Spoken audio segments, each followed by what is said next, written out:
Hello,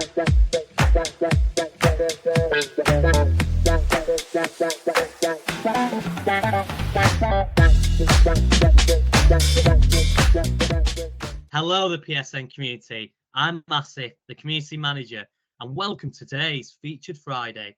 I'm joined by the fabulous Giuseppe from my place in Bristol. Welcome, Giuseppe. How are you today? I'm very well, thanks. Thanks for having me, Asif, and hello to everyone who is listening. Absolutely. So, Giuseppe, would you like to tell our lovely viewers what is it that you do? Yes, so my name is Giuseppe Leone, and I live and invest in Bristol, as you can tell from my accent clearly. No, on a serious note, I live and invest in Bristol, really, and I am now a full-time property investor. Work-wise, I started my professional career working for Shell, the oil company, in Milan, Italy, where I come from. And I worked for Shell for 19 years. So I worked in Milano, and then I moved to Hamburg in Germany, and then I moved to London, which I love. Everybody should live in London for a few years in their life. And it's brilliant, brilliant place. However, in 2014, November 2014, while I was still working for Shell, I decided that I want to build my own business as a side hustle at the beginning, and then hopefully as a full-time job. And I always want to work in properties. In fact, when I was a kid, I want to become an architect. And then I don't know why I decided to study at the university business and economics, which is great for running my business. But I always had that passion for floor plan, refurbishment, and stuff like that. And so I decided to go into properties in November 2014. At that time, I didn't have a lot of disposable cash. And with the knowledge I had at that time, I thought, well, with the money I've got at the moment, and I'm talking about, as I said, November 2014, I will not be able to buy too many properties. So what I decided to do is just to Google something like property strategy which do not require a lot of cash up front. And rent to rent popped up. And to be honest, when I read it, I said, sounds a little bit dodgy. It looks too good to be true. But as usual, I'm very open-minded. I'm very curious. So what I decided to do is to invest a few £100, and I went to a 2 days crash course on rent to rent, just to understand much more in detail what that was about. And so I did it. I went there, and I remember I went back home to my wife, Jill, who is also my business partner, and I say, well, I think we have found a strategy that will allow us to achieve our long-term goals. So cutting a 9 years long story, what I've done so far. So I built a big rent-to-rent HMO business. I tried to do rent-to-rent service accommodation. I did it for 9 months, but it was not my cup of tea. I'm not saying that it's wrong. It's just not for me. Okay, but I tried it. So at least I took a decision based on facts of my life, and then, however, I built this portfolio so big that I also managed then to have disposable cash then to purchase my own properties, because in the long term, obviously everyone should purchase their own property, because that's Absolutely. how you create wealth and how you can pass the wealth to the next generation if you want to do so. While rent to rent is a pure cash flow strategy, so it's okay in the short term or the medium term. The long term, you always want, in my opinion, to look for building your wealth, your assets, and so on. And so I use the disposable cash from rent to rent to build my own HMO portfolio, and I did it using the strategy BRR, buy, refurbish, refinance. So what I did is I had a lovely investor who gave me the money to buy the property for cash.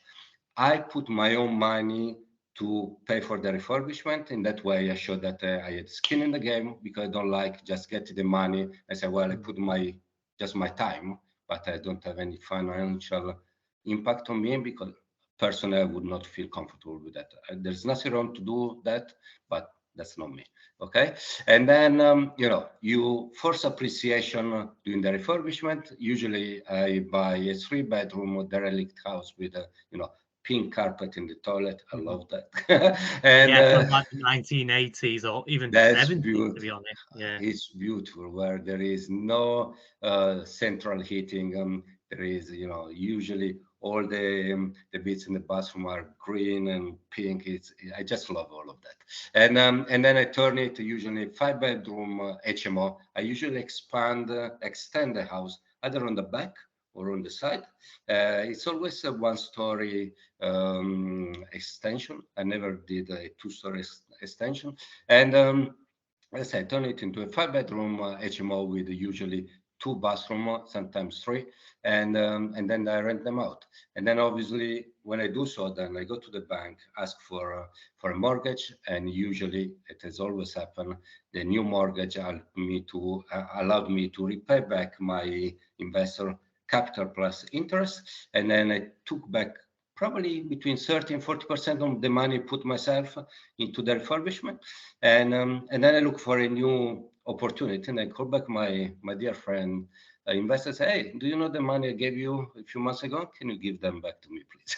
And this is called recycle your cash. So I did it for a few years. And now the good news is 2 years ago, I managed to build a portfolio the size I had planned in 2014. So technically, I've done it. And then since then, because I had more time on my hands, I started to coach people, mentor people in rent to rent, which is what I've been doing every single day since 2014. So that's in a nutshell who I am. Amazing, amazing. So you've obviously talked about how you've got into it and stuff, but let's talk about your first ever deal. How did you get that?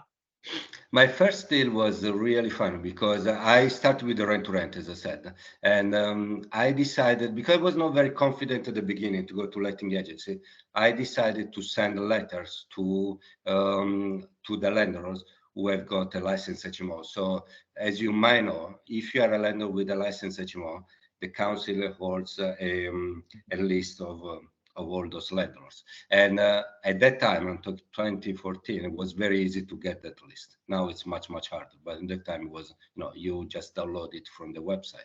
And what I did is I sent 820 letters to 820 landlords in Bristol, basically pitching what I was giving them in terms of services, and say if they want to meet me to get to give me their houses. And so out of those 820 letters, I got 3 answers. 2 of them say, please remove me from your database. And I said, that's a good way to start my new career. But one of them said, well, Giuseppe, this letter arrived on my desk in the right moment. Can we meet up for a coffee? And after that coffee, he gave me 3 properties. And he has become this guy, my biggest rent-to-rent landlord. And out of all the property he has given me in the last 8 years, I purchased 5 of them. So, if you think about percentage of success in my, letter campaign was terrible, 1 out of 820, which was what, 0.001%. But then if you think about actual money, well, after that letter, I was making almost £2,000 per month in gross margin. And I built a relationship which allowed me to expand my business and also my own portfolio. So it's been the best campaign I ever done in my life. So that's the way I started. Amazing, And amazing. And what about once you actually, how did you do the negotiation side of stuff as well for your first deal? what I did is I went there with my wife, because she's my business partner. And we pitched very honest and said, well, we are a family business. We are just starting. I saw myself as a profession. So obviously I didn't have a lot of experience in properties. I was an accidental landlord, but nothing serious there. But I saw myself as, no. I've been working for Shell for, at that time, was almost 14 years. Okay. I had a big team reporting to me. I traveled the world, blah, blah, and so on and so forth. So I saw myself as a proper serious professional. And then I also share with Jonathan, this landlord. Also, what I've invested myself in trying to educate myself property-wise. So I attended some courses. I showed him the certificate of the course, and then I had also a mentor, and I showed the name of the mentor and so on and so forth. So I said, well, I'm not a kid that I just watch 2 videos on YouTube and it's coming here saying I'm a property manager. I put a lot of effort in terms of time, money, to try to be as good as I can in property management. And we connected. This guy is a young landlord. He's much younger than me, and he has done amazingly well. He's conquered Bristol, and now he's in Western-super-Mare. He's just a really nice guy, and we just connected emotionally, and yeah, he gave us 3 properties, as I said, which is amazing. But it was not all plain sailing, because one of the 3 properties had single glazed windows. At that time, I didn't have any clue what single glazed window was. For me, a window is a window. Okay, that was my news, my information. But then, so I didn't pay attention to that one. But then, when I put my tenants in there, and it was, around winter time, I started to receive calls every single day and say, Giuseppe, it's like living in a tent here. This is terrible. I said, oh, what's going on? You've got the heating, there is a window, it's a solid house. I said, well, it's not really, come over. And so I discovered what a single glazed window was. And then I had to go back to Jonathan and said, Jonathan, I'm really sorry, but my tenants are up in there, correctly so, to be fair, because there is draft everywhere. It's too cold. The bills, the gas bills are over the top. Either you fix and replace these windows, or unfortunately to find a way to give the keys back to you. I know we signed a contract for 2 years, but this is a problem, structural problem, which I was not aware of. And this guy was very honest and said, well, I fully appreciate that. You just need to give me some time. So we planned for the following 2 months to replace these windows. We did it. The tenants, obviously, I decided to give them a discount on their rent for those 2 months, because I was sorry for them that were not in a comfortable place, and they appreciate that one. And then 2 months later, they were nice and warm with the triple glazed windows, and they move on. So it was not an easy one. So I learned in a hard way some tricks of what you need to look at when you view a property. And but I did it. I survived. It was not easy, but it's part of the learning curve, I guess. I was going to say, amazing, that absolutely great story. You've talked about a couple of big wins there, and I assume your first one was probably your biggest win. But what is your biggest win so far? I think my biggest win is, if I can call so, is I managed to achieve my goals in property, in my business, in just 8 years. So when I started, I had 2 main goals. The first, the short-term goal, was to replace, with the profit of the company, to replace my corporate salary, Gilles, my wife's corporate salary. And we managed to achieve that fairly quickly. So Gilles left her job 1 year later, and then I left my job 2.5 years later. So within 2.5 years, we replaced 2 fairly big corporate salary jobs, which was great. But for me, the really big goal at the end was to build our portfolio so big that then I was financially independent.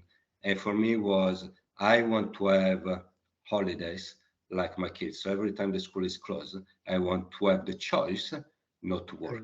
Okay. And because what my family loves is traveling, and that's our passion. And I achieved that. So I'm not saying that I'm on holidays many times as my kids, because it's also too expensive to do all of that. But I've got the time to do it. So, like for example, tomorrow, one of my sons plays football for Bristol City in the academy, and he's playing with Arsenal. So I'm taking the day off, and I'm going to watch him play Arsenal. And I don't need to justify anything to anyone. My business doesn't stop.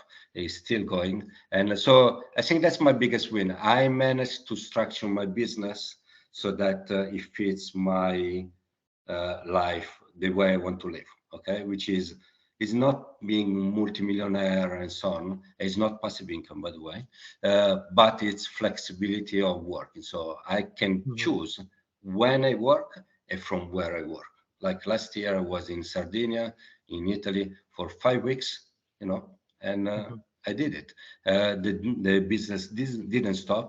I worked probably half an hour every day, but the rest of the time it was on the beach with my family. For me, that's quality of life. And so that's for me the biggest win. That's amazing. And I think a lot of people are going to resonate with that because that's exactly what they want to do. A lot of people get into property because, number one, they want that lifestyle, but really it's about the family more than anything, to spend that quality time with the family. And it's the kind of the reason why I've got myself into it as well, because I'm not married, girlfriend, kids, anything yet. You're But a when free that, man like you. lucky me, I'm oh joking. no, I can't wait. But when that time comes, I just want to spend all my time with all of them. And I think what you said there is brilliant. Absolutely. Yeah. And it's also having the flexibility to do it. When I was working for Shell, I love my job in Shell. I cannot say anything here against it. But, I had to be in the office 9 till it was never to 5. It was 7 or 8 o'clock in the evening. And, the example I gave you about me watching my son tomorrow playing football, they would have never happened because there is no way I could have told my boss, well, I'm watching my son play football instead of coming to the office, And so it's that flexibility that is brilliant. So there in property, there is this big miss, passive income. I truly don't believe it. I don't think there is proper passive income, but the flexibility is worth all the sleepless night that we all had and we will have sometimes. Okay. No, I completely agreed. And you've obviously been in the industry for a long time. What would you say your biggest learning has been so far? My biggest learning is not a plain sail. Okay, there are peaks and troughs of emotion. There are some days, even now, almost 10 years later, there are days where I say, oh, I wish I was still in Shell traveling, business class in 5 stars hotel and so on, instead of doing all of this. But if you've got a clear plan and you have got the right structure around you and you have automated your processes and so on, things that I did in the last few years, then you can have a bad day in the office, but it's normal. But then eventually you will have sorted that issue and life carried on. We were supposed to talk, to have this interview yesterday, and I had to cancel for last minutes because my tenants at 9 o'clock in the morning call me and say, Giuseppe, there is a waterfall from the bathroom to the kitchen. It was not the plan for yesterday. Okay, it was completely different plan. But I went there. I had my structure, my power team around me. I called my plumber. He went there immediately, and we fixed it. Was it nice, fun? So no, it was not. It was very frustrating, but we fixed it. Okay, so. As I said, I've got this mentality, never give up. I think that if you got a strong business behind you, you will overcome any problems. Maybe take a while. I'm not saying it's easy. I had sleepless nights, obviously, but in the long term, it does work, and it's worth all of that, in my opinion. Absolutely. You've obviously talked a little bit about it, but what are your plans for the future apart from being on a beach? Well, me on a beach and be skiing. These are the two plans. But when I'm not on a holiday,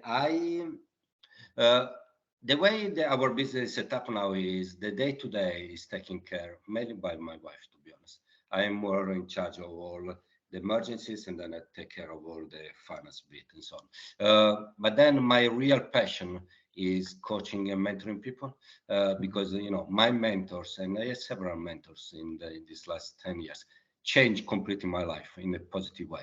So I want to believe that me coaching people, I changed their life. Okay, and for me, it's really something that I love it. It's not the money.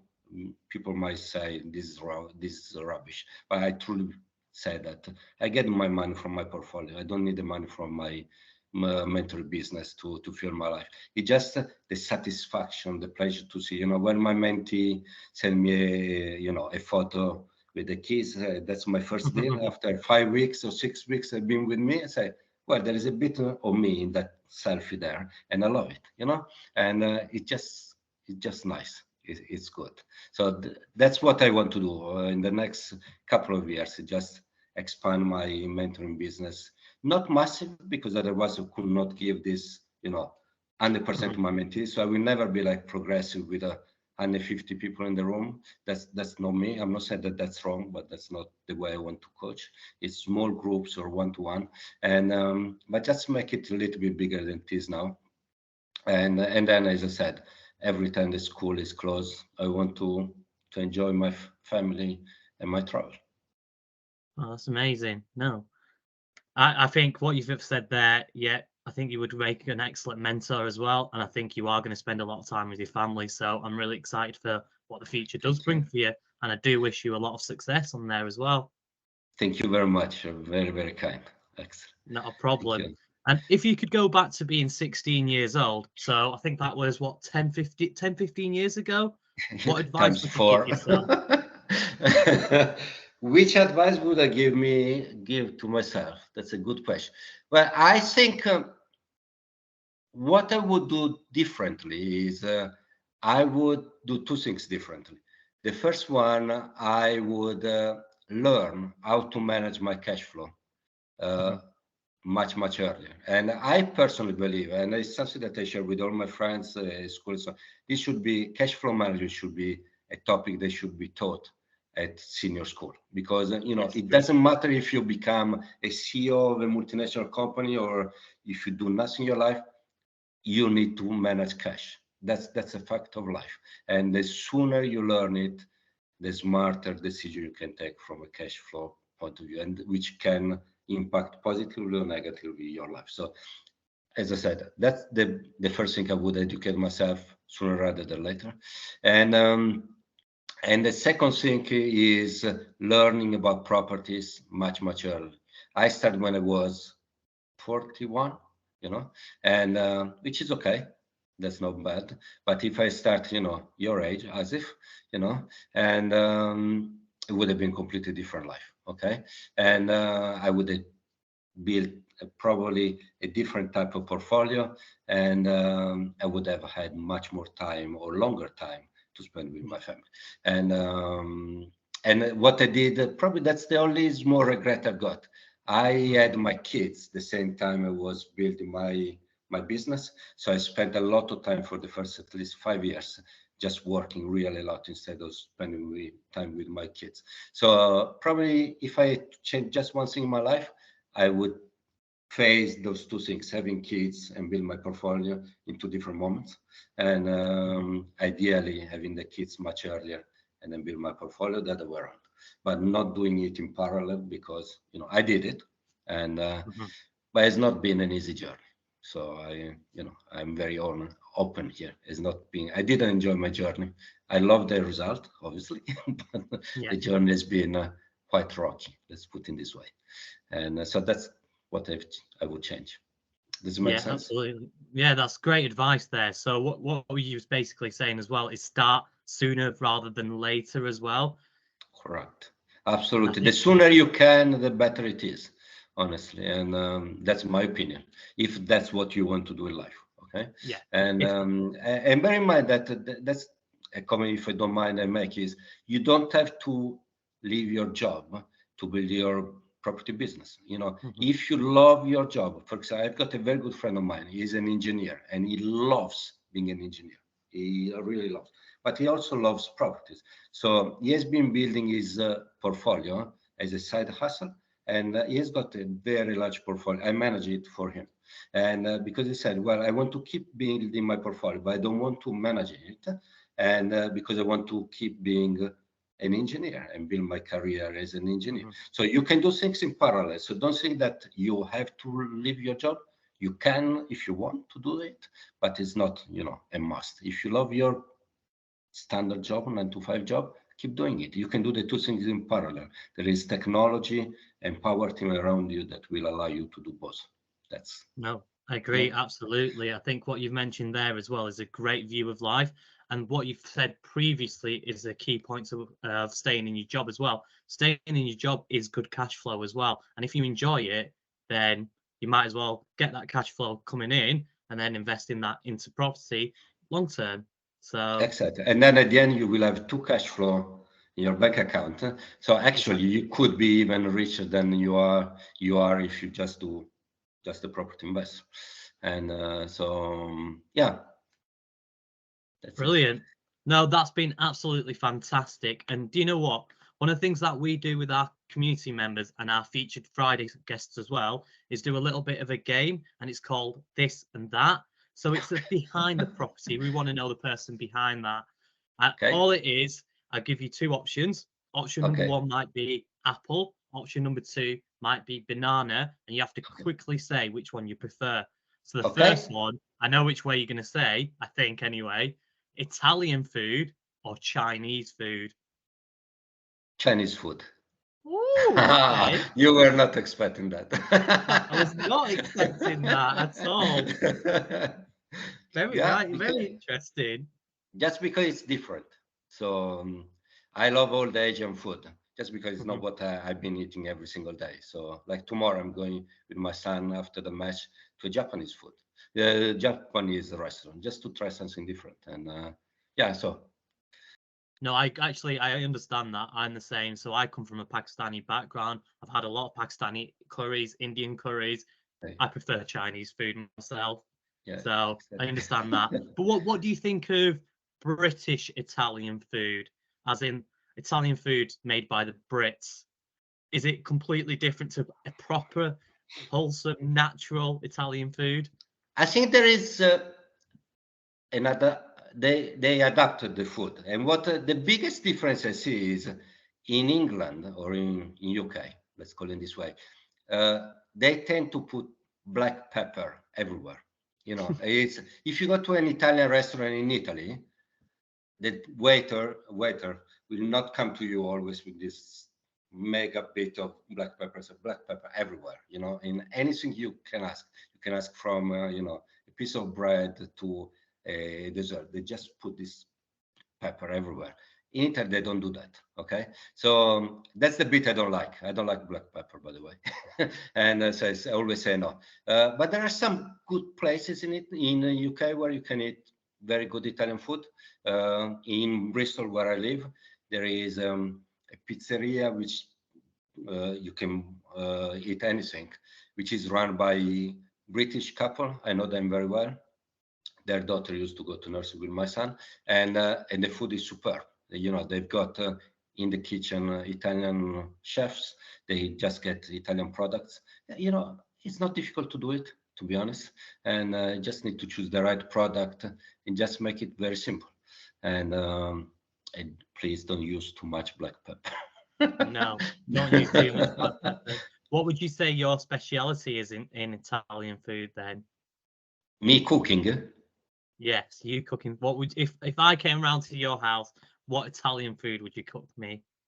Well, you may want to wish that my wife cooks instead of me because I'm not a good Okay. chef.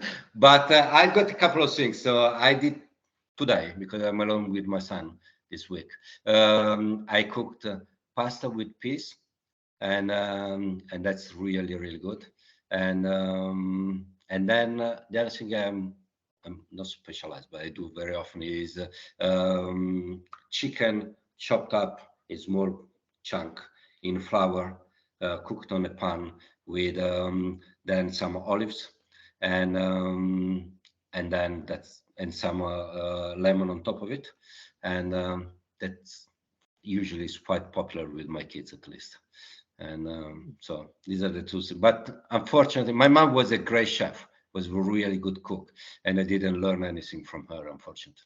And that's one of my biggest regrets in my life. That Oh, unfortunately she passed away a few years ago, so I cannot um, do anything about that. But yeah, I'm not a good chef. So if you come here, hopefully you it's will. your wife, yes. My wife is going to cook. Brilliant, not a problem. Right, next question. Facebook or LinkedIn? It depends. If it's for family and friends, Facebook. If Mhm. it's for work, professional, LinkedIn, 100%. Okay. Dogs or cats? 100% dogs. I'm scared of cats, believe or not. And despite my surname is Lion, Leone means lion, so I should love all that kind of family stuff, but I seriously scared of cats. Okay. McDonald's or KFC? McDonald's, big time. And the yeah. And the final one, success or happiness? Happiness, 100%. 100%. 100%. Because as I say, I can say I got success now, but I've not had happiness or proper happiness during the journey, and that's my biggest regret. So happiness all the time, you know. Oh, okay. Well, no, I completely agree with that. It's been brilliant, this interview that we've done today. Is there anything else that you'd like to add for our lovely viewers? Well, it's as simple like that. If I manage to do it, with my silly accent, I'm foreigner, I'm not very smart, everybody can do it. The only thing I strongly recommend you, just go for it. Just do it, get educated and just do it. Don't wait for the perfect time or the perfect situation. It's never going to be perfect. So when it's 70, 80% sounds good, just launch yourself into it and do it. And but most importantly, enjoy the journey, because Mhm. the journey at the end of the day is your life. So enjoy it. That's No, my that is, last comment. yeah, some brilliant, brilliant advice. And I think this whole Feature Friday has had a load of golden nuggets there and some amazing advice as well. So, Giuseppe, I just want to say a massive thank you for being part of today's Feature Friday. And the viewers, I hope you've really enjoyed this. And I highly recommend you do connect with Giuseppe. But for now, stay safe and keep being amazing. And we'll see you next time. Bye Thank you now. so much. Thank you. Bye bye.